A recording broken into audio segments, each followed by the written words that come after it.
में चले घरी करे सब सलाम, लोहियो एक बार जे तोहर नाम। रोड में चले घरी करे सब सलाम, लोहियो एक बार जे तोहर नाम। कोनो छेड़ तो जानूगे हमारा बताही, सुन गे आगे तोर कसम जानेंगे मचाई बहुतावाही। आगे तोर कसम जानेंगे मचाई बहुतावाही। आगे जान सुन गे।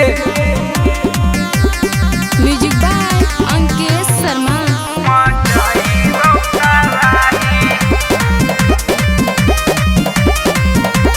चौक चौराहा पर नाम खिलल हो बचपन से तोहार रे। पुलिस थाना से डर न लगो हिलैबो सारा कार गे, हमरे राज चलतो गे।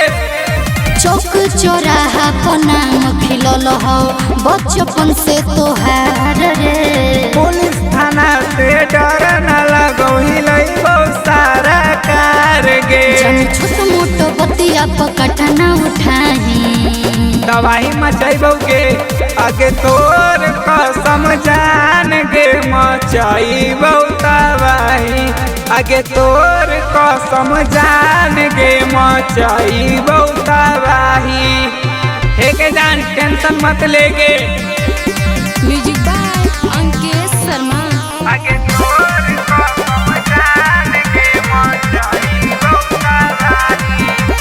पंकज मितन रे दम होए तोहरे कुछ बात में, ऐसे न चर्चा चलोगे छौरी पटना बिहार में, हमरे नाम चलोगे।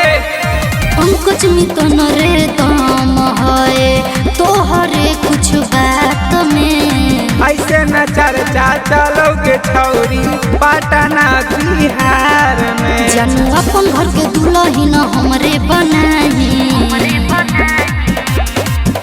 आगे तोर कसम जान गे मचाई बहुतावाही।